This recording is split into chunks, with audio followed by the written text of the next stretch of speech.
요한계시록은 성경 끝부분에 있죠. 결론의 책이라는 뜻입니다. 그만큼 중요합니다.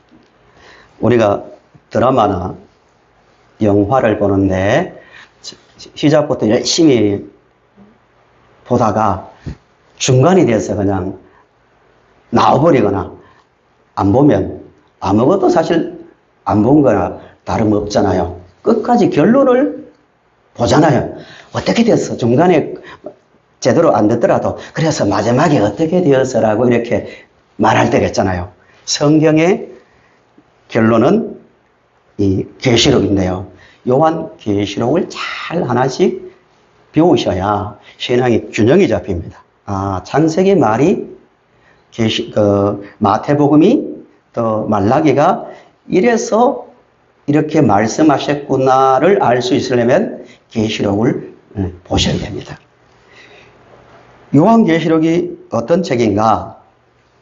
말뜻 그대로 사람의 눈으로 볼 수 없는 세계를 하나님께서 요한을 통하여서 보여주신 내용들, 그 말씀이 요한 계시록입니다.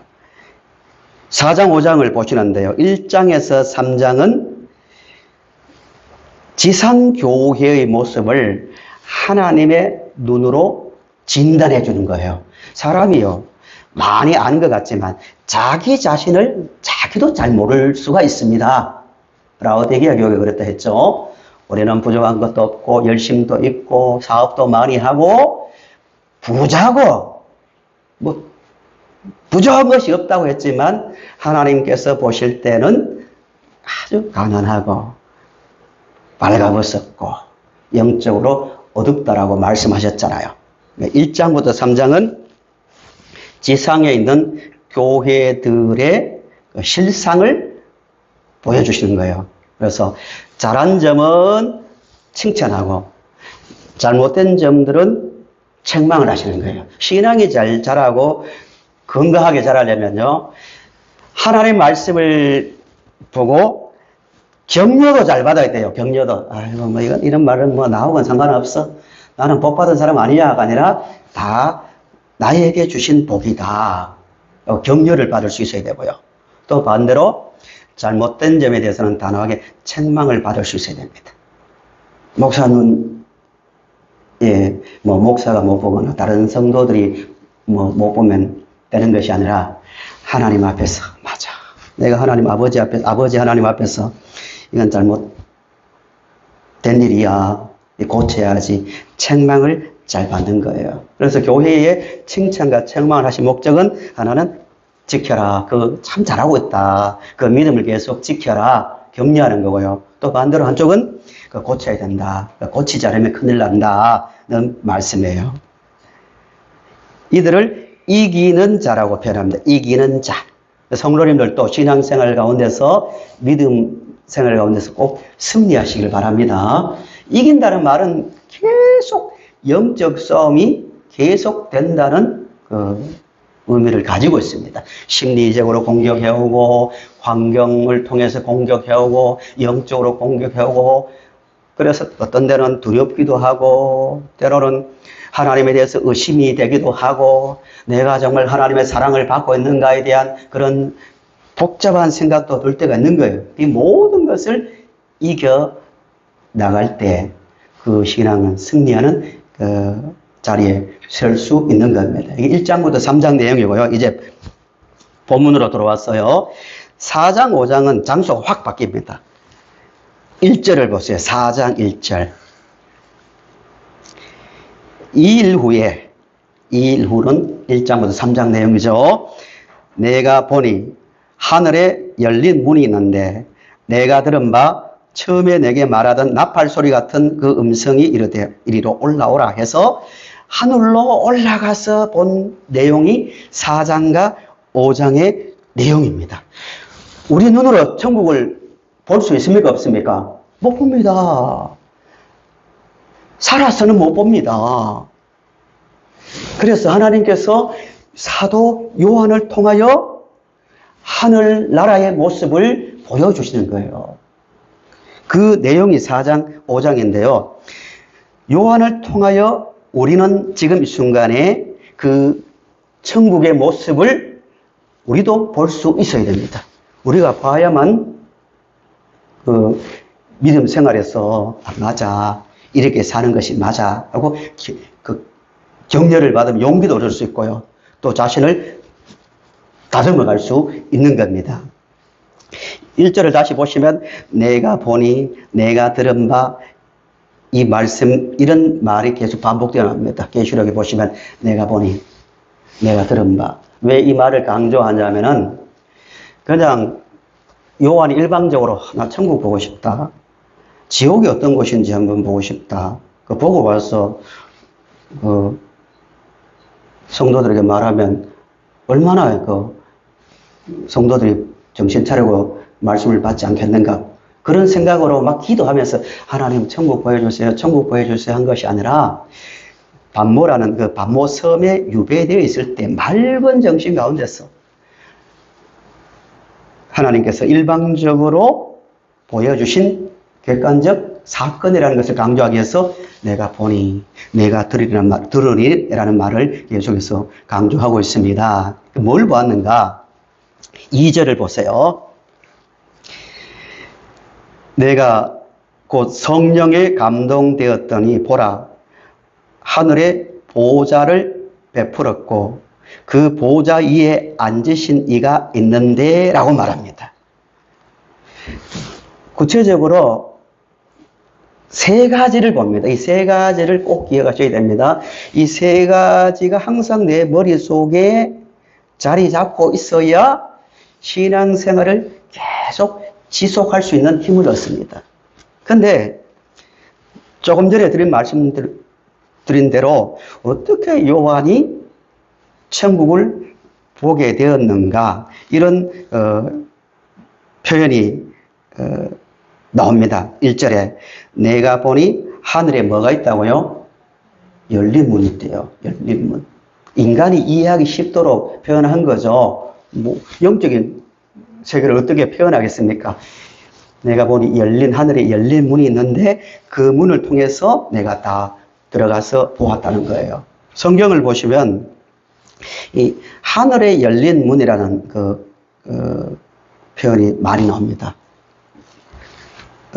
에스겔서 1장 1절에서 2절을 보세요. 에스겔도 하늘에 열린 문을 통하여 하늘의 세계를 봅니다. 우리 1절부터 2절을 같이 읽어보실까요? 시작.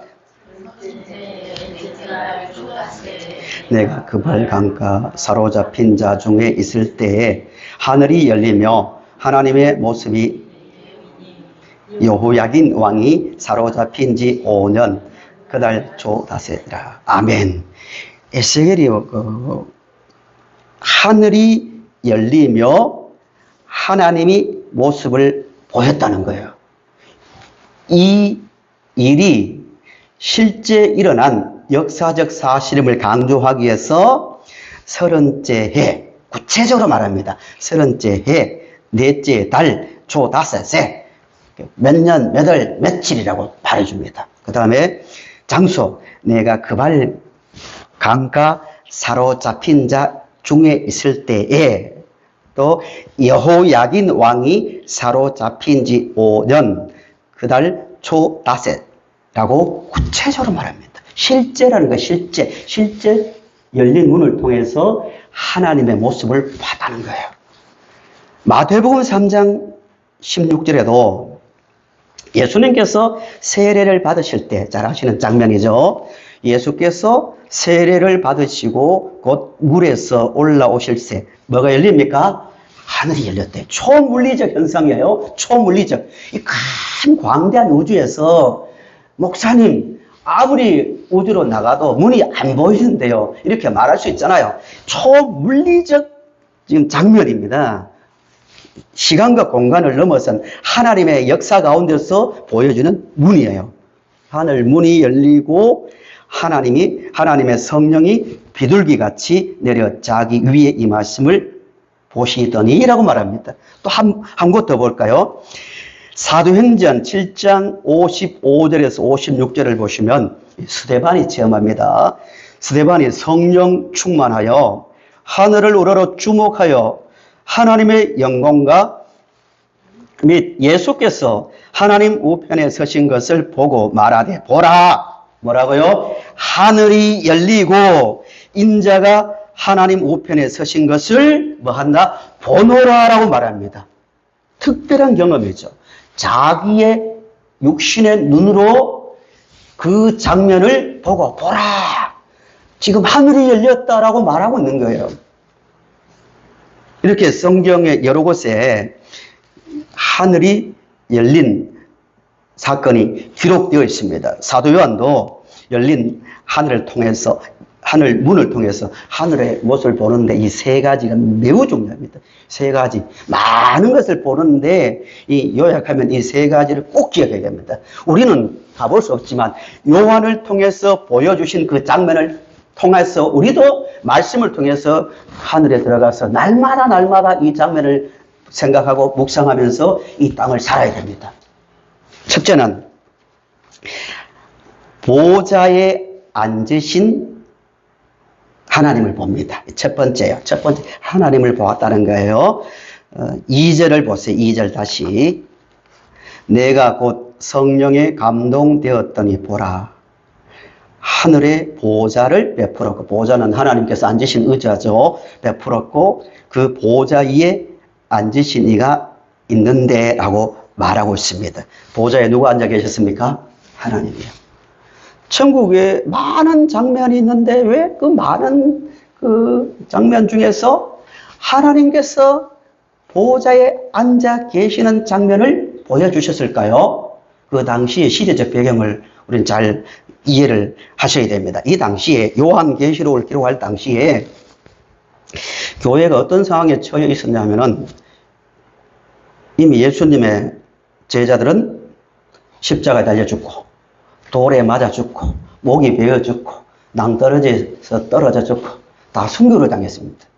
그리고 하나 남은 요한은 밤모섬에 유배되어 있어요. 그리고 일반 성도들은 로마가 항상 그리스도인들을 박해한 것은 아니에요. 초기에는 상당히 자치권을 인정해 줍니다. 그러니까 유대인들이 예수님 당시에 성전에 오를 수 있고 신앙생활을 할 수 있었던 거예요. 그러다가 로마 대화재 이후에 도미티안 황제나 이런 때에 전면적인 이제 박해가 시작됩니다. 계시록을 기록할 당시에 황제를 신격합니다. 황제는 신의 아들이다. 그래서 황제를 숭배하는 신전을 세우고 황제를 숭배하지 않으면 굶주린 사자에게 던져지고요. 영화를 통해서 보셨죠? 굶주린 사자 언영 경기장에 던져져 조롱을 당합니다. 영화에는 다 꿇어앉아서 기도하지만 상당수의 성도들은 고통스러워 지킬 때 얼마나 비명을 질렀겠어요. 로마인들은 그걸 보고 낄낄낄거립니다. 로마가 죄이다 이런 거죠. 그런 박해를 당했고요. 또 십자가에 달려 순교하는 일도 발생했습니다. 이런 상황이에요. 또 더구나 더 문제는 그 당시에 신약의 성도들은 예수님께서 자기들이 살아있을 때에 재림하신다는 생각을 많이 갖고 있었습니다. 그래서 마태복음이나 이 마가 요한복음을 바로 예수님께서 하늘로 올라가실 때에 성경을 막 기록한 것이 아니고 빠르게는 30년 아니면 50년 이상 뒤에 기록했습니다. 왜? 당장 오시는데 뭐 성경 기록할 필요가 뭐가 있습니까? 그런 기대가 있었어요. 그런데 현실이 계속 뭐 이웃에 어떤 성도가 잡혀가서 사자의 밥이 되었다. 또 누구는 또 돌에 맞아 죽었다. 누구는 재산을 압류당했다. 뭐 쫓겨다니면서 이런 일이 계속 반복되고 더 문제는 이게 끝이 언제 날지 모를 정도로 정치적 구조나 사회 구조가 뭐 견고한 거예요. 뭐 바위에 이게 뭐죠?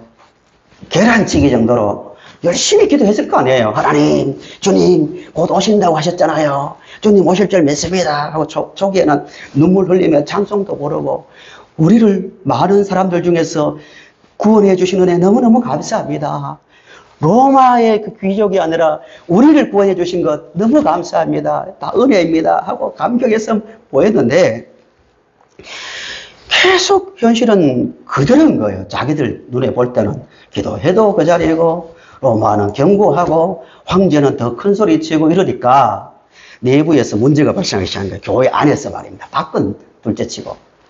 어떤 말들이 돌기 시작하냐면은, 야, 예수, 그 사람, 하나님이 보내신 구원자 아니야. 이 교리가 되는 거예요. 가르치기 시작하는 거예요. 생각해 보자고. 우리 이성적으로 믿어보자고. 예수님이 정말 예수가 하나님의 구원자라면 벌써 와야 되고, 사자굴에 던져지고, 또, 돌에 맞아 죽어갈 때, 그냥 두면 안 되지. 뭐, 부활했고, 뭐, 전능자라며, 승리했다며. 교회가 승리했는데 왜 이 모양이냐고. 아니다고 생각해 보자고. 다시 복귀해서 생각해 보자고. 그 사람 절대로 구원자 아니라고. 그래서 유대 교인들이 굉장히 유혹을 했습니다. 그래서 과거로 돌아갑니다. 다시. 그런 일들이 발생하기 시작하고, 또 한편으로는 로마가 너무 좋은 거예요. 한 번 사는 인생, 우리는 이렇게 힘들게 사냐, 도와주지도 않는, 우리 표현입니다만, 도와주지도 않는 그 신을 찾지 말고 현실적으로 좀 안정되게 좀 마음 편하게 살자 해서 세상으로 돌아가는 그 성도들이 많이 있었습니다. 그들에게 이 장면을 보여주는 거예요. 로마 황제가 보좌에 앉아서 통치하지만 실제 세상을 통치하시는 분은 누구시다고요? 하나님이십니다. 한순간도 잊어서는 안 됩니다. 교회가 왜 세속화 될까요? 세상이 악해서 아닙니다. 세상이 점점 하나님을 멀리해서 교회가 악해지는 것이 아니고 각자 자신의 마음에 열린 문을 통하여 하나님께서 이 세상을 여전히 다스리고 계시며 하나님께서 세상을 보좌에서 통치하신다는 그 믿음이 약화되면요, 세상이라는 거대한 힘에 끌려갈 수밖에 없는 겁니다. 성도 여러분, 성도님들이 지금 살아가는 현실 속에 주어진 그 삶 가운데서 주어진 많은 어려움들이 있을 거예요. 내 인생 이렇게 좀 바뀌었으면 좋겠다. 이러면 좋겠다. 그런 거 있지 않나요? 있을 거예요. 그럼에도 불구하고 이 믿음은 절대로 놓치면 안 됩니다. 하나님께서 지금 이 순간에도 보좌에서 세상을 다스리시고 우리 인생의 걸음을 한 걸음 한 걸음 세워가며 인도하고 계십니다. 믿으시죠? 3절을 보세요. 앉으신 이의 모양을 묘사합니다. 간단하게 설명드리면 앉으신 이의 모양이 벼곡과 홍보석 같고, 같은 인간의 언어로 설명이 안 되니까 같고 계시록에는 계속 같고라는 말을 사용합니다. 또 무지개가 있어 보좌에 둘렸는데 그 모양이 녹보석 같더라 라고 말합니다. 하나님의 모습을 보석으로 묘사하죠. 누구와 비교하고 있습니까? 로마 황제와 비교하고 있는 거예요. 비교한다는 거예요. 로마 황제 지금 어디 있습니까? 다 썩어졌죠. 대단하게 보이는 세상 사람들요, 호흡이 다 끊어지면요, 피부가 변하고 썩어집니다. 인간이 그렇습니다. 우리가 정말 의지하고 바라보아야 할 분은 오직 한 분 하나님이십니다. 5절부터 11절은 요약하면요, 하나님께서 그 순간에도 세상을 통치하고 있음을, 활동성을 말하고 있습니다. 5절 보시면 보좌로부터 번개와 음성과 우레소리가 나고, 구약에도 하나님께서 임재하실 때 이런 모습으로 나타나셨죠. 하나님의 권위를 보여주는 거죠. 현 등불 7이 있으니 이는 하나님의 7 영이라. 하나님의 활동성 다 보고 계신다는 그 상징적 표현입니다. 7절, 그 첫째 생물은 사자 같고, 둘째 생물은 송아지 같고, 그 셋째 생물은 얼굴이 사람 같고, 그 넷째 생물은 날아가는 독수리 같은데, 신속성을 말합니다. 지혜를 가지고 지금도 하나님께서 우리를 위해서 일하고 계심을 보여주는 활동성을 말하고 있습니다. 우리 하나님은, 전능하신 하나님은 지금도 우리의 모든 것을 보고 계시고 듣고 계시며 때를 따라 돕는 은혜로 역사하사 우리를 이끌어 가시는 분입니다. 믿으십니까? 그 믿음이 확실해야 됩니다. 모세가요, 출애굽기 2장의 내용이죠. 너무너무 광야에서 40년 동안 도망가서 고생하고 있을 때 하나님께서 전후 내용이 그겁니다. 부르실 때 모세가 이런 불평을 합니다. 하나님, 풀어서 설명하는 겁니다. 성경 그대로 나온 건 아니고요. 하나님, 세상의 주인이라면서요. 우리의 모습을 아신다면서요. 그런데 왜 이 모양입니까? 왜 우리 민족은 저렇게 억압받고 저를 그렇게 버려주셨습니까? 그것도 40년 동안. 이런 불평을 합니다. 그런데 하나님께서 말씀하시는 내용이 항상 그렇게 말씀하십니다. 내가 너희들을 보고 있었고 너희들의 시름을 듣고 있었고 알고 있었다. 내가 내려가서 너희들을 구원해 내겠다는 말씀입니다. 우리가요, 모세처럼 하나님 지금 어디 계십니까? 물론 예배 드릴 때 하나님 살아계시다는 것을 고백하지만 실제 그 머리 싸매고 잠도 못 자고 고민하는 그 문제 앞에서 이런 생각할 수 있잖아요. 하나님 어디 계십니까? 보고 계십니까? 듣고 계십니까? 이것만 좀 바꿔주세요. 이런 그 불평을 충분히 할 수 있습니다. 그런 성도들에게 하나님은 앉으신 그 장면을 보여주셨습니다. 사도행전 4장을 보시면 초대교회 때부터 성도들은 많은 그 박해를 당했죠. 심심하면 그 사내들인 종교의회에서 불렀습니다. 제자들을 불러가지고 경고하잖아요. 너희들 예수의 이름 입에 담지도 말아라. 예수가 어떻게 하나님의 그 아들이냐. 그 신성을 부정하죠. 성전에서 채찍을 들었고 성전을 무시했고 율법을 무시했고 안식을 어겼고 그런 자가 무슨 하나님의 이름을 모독하는 자지 어떻게 구원자냐. 입에도 담지 말라라고 경고합니다. 위협합니다. 틈만 나면 죽이겠다 합니다. 감옥에도 가둡니다. 4장에 나오는 내용입니다. 그런데 그런 위협을 당하고 사도들이 성도들이 모인 자리에 돌아와서 이렇게 말합니다. 성도들도 이렇게 반응해요. 우리 교회의 모습이 되어야 돼요.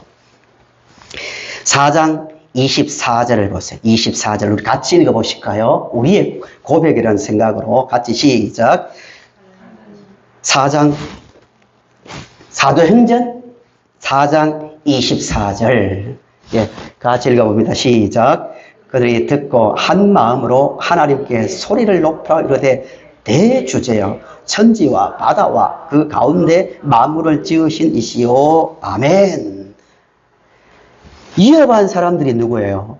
예수님을 죽이기로 결의했던 사람들이에요. 그때 베드로를 포함한 사도들은 예수님이 잡혀서 그들에게 신문을 당할 때 로마 총독에게 끌려다닐 때 두려워서 도망갔잖아요. 베드로는 도망갔고 다른 제자들은 눈에도 띄지 않았습니다. 두려우니까. 현실적으로 다가가보세요. 둘러싸서 그 위협하면 무섭잖아요. 스트레스 받죠. 그러던 똑같은 그 사도들이 지금은 위협을 당하고 난 다음에 성도들에게 와서 상황을 설명하니까 그들이 듣고 한 마음으로 하나님께 소리를 높여 이르되 대주제여 천지와 바다와 그 가운데 만물을 지으시며 하고 기도합니다. 우리의 모습이 되어야 됩니다. 성도님이 어떻습니까? 세상의 어떤 돈 문제 중요하잖아요. 현실 문제잖아요. 그 문제 때문에 그 문제에 둘러싸여 있고 또 삶의 여러 어려운 정신적인 어려움 또 환경적 어려움에 둘려 쌓여 있을 때에도 이런 고백을 하고 있느냐의 문제입니다. 하나님은 나의 천지를 통치하시는 대주제이십니다. 내 인생의 주인이십니다. 나의 도움은 오직 하나님께 있습니다. 믿습니다. 하고 그렇게 고백하고 있습니까? 아니면 거기에 눌려가지고 스트레스 받고 영적으로 점점 쪼그라들고 있습니까? 사도들처럼. 또 사도 요한을 통해서 보여주신 그 장면을 머릿속에 그리셔야 됩니다. 인간의 표현으로 설명할 수 없는 그 찬란한 보석과 같은 그 하나님의 그 모습, 활동하시는 그 하나님을 생각하면서 이 땅을 믿음으로 이게 나갈 수 있길 바랍니다. 이게 첫 번째. 뭘 생각이 됩니까? 보좌에 앉으신 하나님입니다. 두 번째는 조목에서 보실 말씀은 5장으로 가보세요. 5장으로. 5장 1절을 보세요. 5장 1절을 같이 읽어보실까요? 시작.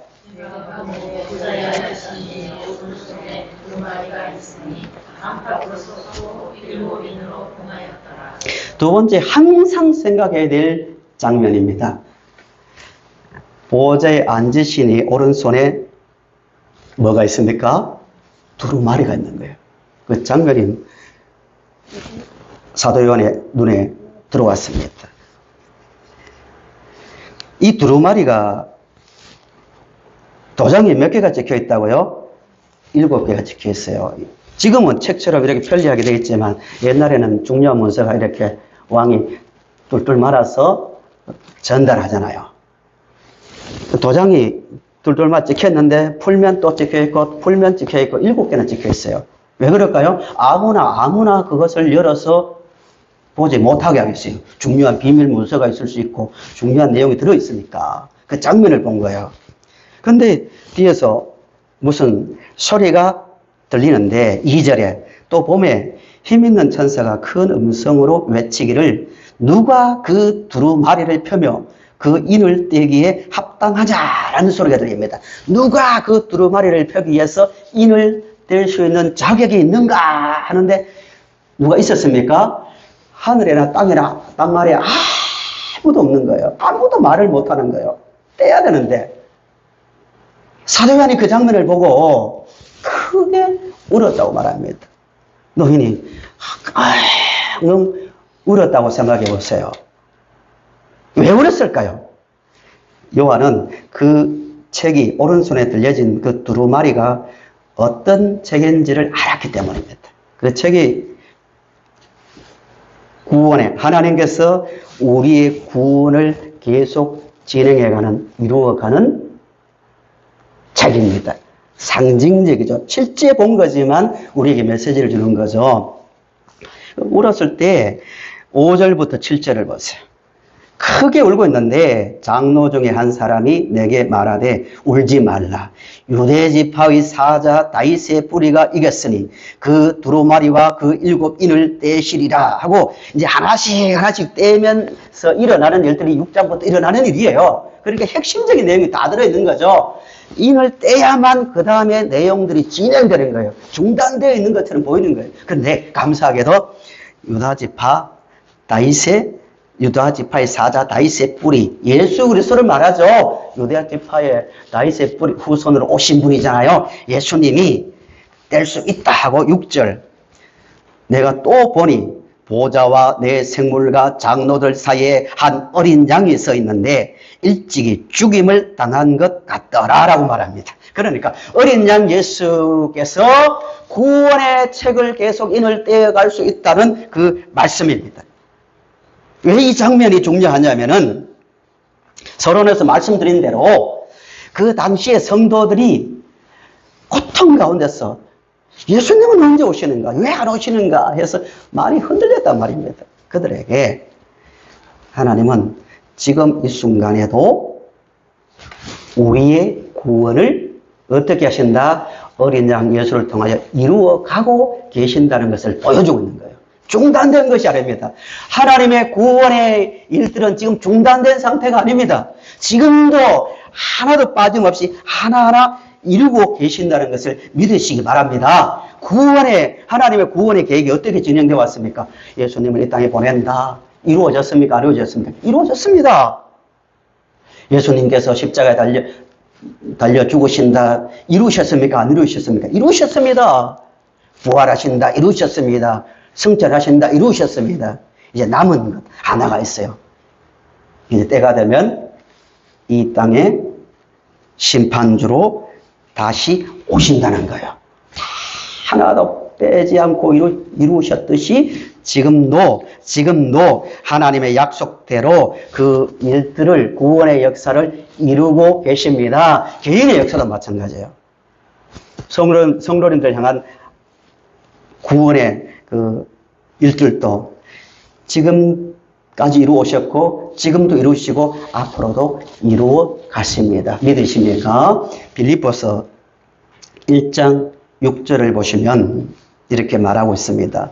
너희 안에서 착한은 구원입니다. 구원 일을 시작하신 이가 그리스도 예수의 날까지, 세상 끝날 재림의 날까지 이루실 줄을 우리는 확신하노라 라고 말하고 있습니다. 우리를 구원하신 하나님은요, 절대로 우리를 향한 구원의 계획을 그냥 방치하지 않고 지금도 이루고 계십니다. 확신. 그 확신이 우리를 지탱해 줍니다. 우리 의지와 우리의 결심으로는 절대로 신앙을 지속할 수가 없습니다. 이건 성경적 가르침입니다. 아무리 결심해 보세요. 밖에서 오는 시험, 내부에서 오는 그 시험으로 인해서 신앙을 지속하는 사람은 없습니다. 하나님께서 우리를 불렀고, 우리를 구원하셨고, 우리의 미래를 끝까지 이끌어 가십니다. 찬송가 370장에 주 안에 있는 나에게 딴 근심이 있으랴. 십자가 밑에 나아가 내 짐을 풀었네. 주님을 찬송하면서 할렐루야 할렐루야 내 앞길 멀고 험해도 나 주님만 따라가리. 그 다음에 이 부분이 중요합니다. 내 주와 맺은 언약은 영 불변하시니 언제까지요? 그 나라 가기까지는 늘 보호하시네. 믿으십니까? 변함없이 하나님은 천국에 도착할 때까지 우리를 인도해 가실 겁니다. 마지막 세 번째.